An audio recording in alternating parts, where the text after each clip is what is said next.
পশ্চিমবঙ্গের সকল চাকরি প্রার্থীদের জন্য রয়েছে বিরাট খুশির খবর। রাজ্যে এবার আনন্দধারা প্রকল্পে বিআরপি পদে নতুন কর্মী নিয়োগের একটি বিজ্ঞপ্তি প্রকাশিত হয়েছে। তো এখানে আবেদন পদ্ধতি কী রয়েছে এবং প্রার্থীর বয়সসীমা কী রয়েছে, মাসিক বেতন কী রয়েছে, সমস্ত বিস্তারিত বিষয় আজকের এই ভিডিওয়ে আলোচনা করব। তো অবশ্যই ভিডিওটি শুরু থেকে শেষ পর্যন্ত দেখতে থাকুন। এরপর এখানে দেখে রেখে এখানে বয়সসীমা কী চাওয়া হয়েছে। চাকরি প্রার্থীর বয়স হতে হবে 1 ডিসেম্বর 2024 তারিখ অনুযায়ী 62 বছরের নিচে প্রার্থীরা এখানে আবেদন করতে পারবে। এরপর দেখে রেখে এখানে বেতন কি রয়েছে। আবেদন করার পর চাকরিতে নিযুক্ত হওয়ার পরে মাসিক বেতন এখানে কিন্তু প্রতিদিন হিসাবে বেতন দেওয়া হবে। প্রতিদিনে 1500 টাকা করে প্রতিদিন বেতন দেওয়া হবে এবং এখানে মাসে 20 দিন কাজ করতে হবে। এরপর দেখে রেখে এখানে আবেদন পদ্ধতি কী রয়েছে। তো এখানে সকল চাকরি প্রার্থীকে অফলাইনের মাধ্যমে আবেদন করতে হবে। আবেদন করার পূর্বে তোমাদের আবেদনপত্রটি একটি ফর্ম দেওয়া রয়েছে, আমি একটু পরে দেখাচ্ছি। ফর্মটি তোমাদের প্রিন্ট আউট করতে হবে। এরপর তোমাদের কলম দিয়ে কিন্তু সেই ফর্মটি ফিল আপ করতে হবে এবং ফর্মটি ফিল আপ করার পর যাবতীয় ডকুমেন্ট আমি একটু পরে বলে দিচ্ছি কোন কোন ডকুমেন্ট লাগবে। সেই সকল ডকুমেন্ট এবং 10:30 থেকে বিকেল 5টা পর্যন্ত ছুটির দিন বাদে কিন্তু এখানে জমা নেওয়া হবে। এখানে প্রথমে তোমাদের দেখে রাখি আবেদন ফর্মটি দেখতে পাচ্ছ, এই যে আবেদন ফর্ম, এই ফর্মটি আপনাদের ফিল আপ করতে হবে। দেখো এখানে কি বলা হয়েছে, একটি তোমাদের পিপি সাইজের কালার ফটো এখানে চাওয়া হয়েছে। এরপর দেখো এখানে কিন্তু বেসিক বিষয়গুলো চাওয়া হয়েছে, অর্থাৎ নেম অফ দ্য অ্যাপ্লিকেন্ট, অর্থাৎ আপনার নাম, এবং অবশ্যই ব্লক লেটারে লিখতে হবে, অর্থাৎ ক্যাপিটাল লেটারে লিখতে হবে। এরপর এখানে দেখতে পাচ্ছ ফাদার নেম এবং হাজবেন্ড নেম। তোমরা যদি ছেলে হয়ে থাকো অবশ্যই ফাদার নেম লিখে দেবে এবং মহিলা বিবাহিত হয়ে থাকলে অবশ্যই হাজবেন্ড নেম এবং বিবাহিত না হয়ে থাকলে অবশ্যই ফাদার্স নেম লিখে দেবে। এরপর দেখো এখানে ডেট অফ বার্থ চাওয়া হয়েছে। এরপর দেখো এজ, অর্থাৎ 1/12/2024 অনুসারে তোমাদের এখানে ইয়ার, মান্থস, ডেট লিখতে হবে। এরপর দেখো এখানে কিন্তু ক্যাটাগরি চাওয়া হয়েছে, অর্থাৎ জেনারেল হয়ে থাকে জেনারেল এখানে টিকমার্ক করবে, এসসি হয়ে থাকলে এসসির এখানে, ST, OBC A, OBC B যেটা হয়ে থাকবে সেখানে টিকমার্ক করবে। এরপর দেখতে পাচ্ছ জেন্ডার, মেল হয়ে থাকলে মেল এবং ফিমেল হয়ে থাকলে ফিমেল এখানে টিকমার্ক করবে এবং আদার্স হয়ে থাকলে আদার্সে এখানে টিকমার্ক করবে। এরপর দেখো যেগুলো গুরুত্বপূর্ণ বিষয় সেগুলো তোমাদের বলে দিচ্ছে। এইখানে দেখতে পাচ্ছ এখানে ভোটার কার্ডের নংটি লিখে দিতে হবে, এরপর আধার কার্ড, এরপর email ID, mobile number, WhatsApp number, এসব কিন্তু এখানে লিখে দিতে হবে।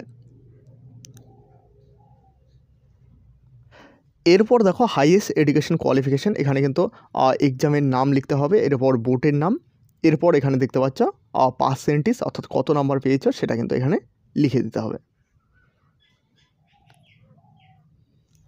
এরপর দেখো ওয়ার্কস এক্সপিরিয়েন্স এখানে কিন্তু লিখে দিতে হবে। এরপর দেখো যেসব ডকুমেন্ট তোমাদের সেলফ অ্যাটেস্টেড সহ জমা করতে হবে। এইখানে প্রথমে দেখতে পাচ্ছ 4 copy recent passport size photography এখানে কিন্তু চাওয়া হয়েছে। এরপর দেখতে পাচ্ছ এজ প্রুফ হিসাবে এখানে বার্থ সার্টিফিকেট কিংবা তোমাদের মাধ্যমিকের অ্যাডমিট কার্ড চাওয়া হয়েছে। এরপর দেখতে পাচ্ছ কাস্ট সার্টিফিকেট, যদি থাকে কাস্ট সার্টিফিকেট অবশ্যই এখানে কিন্তু দিতে হবে। এখানে দেখতে পাচ্ছ ইফ অ্যানি বলা হয়েছে। এরপর দেখো রেসিডেন্টাল প্রুফ হিসেবে এখানে কিন্তু চাওয়া হয়েছে রেসিডেন্টাল সার্টিফিকেট বা তোমাদের GST bill, electric bill, bank passbook, front page, এসব কিন্তু চাওয়া হয়েছে। এগুলোর মধ্যে যে কোনো একটি দিলে কিন্তু হয়ে যাবে।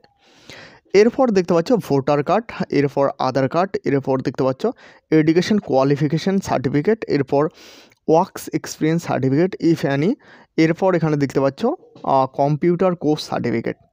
তো এসব কিন্তু এখানে চাওয়া হয়েছে।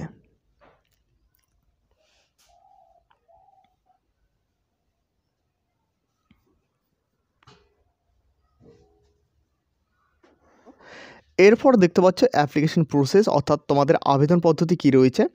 তো এখানে কিন্তু আবেদন তোমাদের অফলাইনের মাধ্যমে হবে। 10:30 থেকে 5:30 পর্যন্ত জমা নেওয়া হবে এবং আবেদন পদ্ধতি শুরু হয়েছে 28/11/2024 থেকে এবং অ্যাপ্লিকেশন সাবমিশন লাস্ট ডেট এখানে কিন্তু 12/12/2024। তোমরা যারা ইন্টারেস্টিং এবং এলিজিবল ক্যান্ডিডেট, অর্থাৎ তোমরা যারা আগ্রহী এবং যোগ্য সহ এলিজিবল ক্যান্ডিডেট রয়েছে, তোমাদের অবশ্যই তোমরা এই 15 দিনের মধ্যে অবশ্যই ড্রপ বক্সে গিয়ে তোমাদের আবেদন ফর্মটি এবং বায়োডাটা সহ তোমাদের জমা করতে হবে। এর সাথে জানিয়ে রাখি এখানে কিন্তু তোমাদের পোস্ট অফিসের মাধ্যমে কোনো রকম আবেদনপত্র গ্রহণ করা হবে না, অর্থাৎ তোমাদের নিজে গিয়ে এই আবেদনপত্রটি ড্রপ বক্সে গিয়ে তোমাদের সরাসরি জমা করতে হবে। এর সাথে জানিয়ে রাখি এখানে কিন্তু এজ লিমিট চাওয়া হয়েছে, 62 বছরের নিচে প্রার্থীরা এখানে আবেদন করতে পারবে 1/12/2024 অনুসারে। আর এছাড়াও এখানে অবশ্যই প্রার্থীকে MS ওয়ার্ড এবং এক্সেল সম্পর্কে অভিজ্ঞতা থাকতে হবে। এছাড়াও অবশ্যই প্রার্থীকে বাংলা এবং ইংরাজিতে বলা এবং লেখার দক্ষতা থাকতে হবে। এই নোটিশটি পাবলিশ করেছে, এখানে দেখতে পাচ্ছ government of the West Bengal, পশ্চিম মেদিনীপুর থেকে এই নোটিশটি পাবলিশ করা হয়েছে। এরপর এখানে দেখতে পাচ্ছ ফোন নাম্বার দেওয়া রয়েছে, এখানে ইমেল আইডি দেওয়া রয়েছে। তোমাদের কোনো কিছু বিষয় জানার থাকলে অবশ্যই এই ইমেল আইডি এবং ফোন নাম্বারে যোগাযোগ করে নেবে। এছাড়াও তোমাদের যদি কোনো কিছু বিষয় জানার থাকে তো অবশ্যই আমি এই লিঙ্কটি ভিডিওর ডিসক্রিপশানে দিয়ে রাখবো, সেখান থেকে অফিসিয়াল নোটিশটি ডাউনলোড করে তোমরা সেখান থেকে দেখে নিতে পারবে। তো এই হলো আজকের গুরুত্বপূর্ণ আপডেটটি ভালো লাগলে অবশ্যই একটু লাইক করবে এবং এই চ্যানেলে প্রথমবার হয়ে থাকলে অবশ্যই চ্যানেলটিকে সাবস্ক্রাইব করে সাথে বেল আইকন প্রেস করতে ভুলবে না। এবং এখনও পর্যন্ত আমাদের হোয়াটসঅ্যাপ গ্রুপ এবং টেলিগ্রাম চ্যানেলে জয়েন না হয়ে থাকলে অবশ্যই জয়েন হয়ে নেবে, কারণ সেখানে সমস্ত আপডেট সবার প্রথমে দেওয়া হয়ে থাকে। ধন্যবাদ।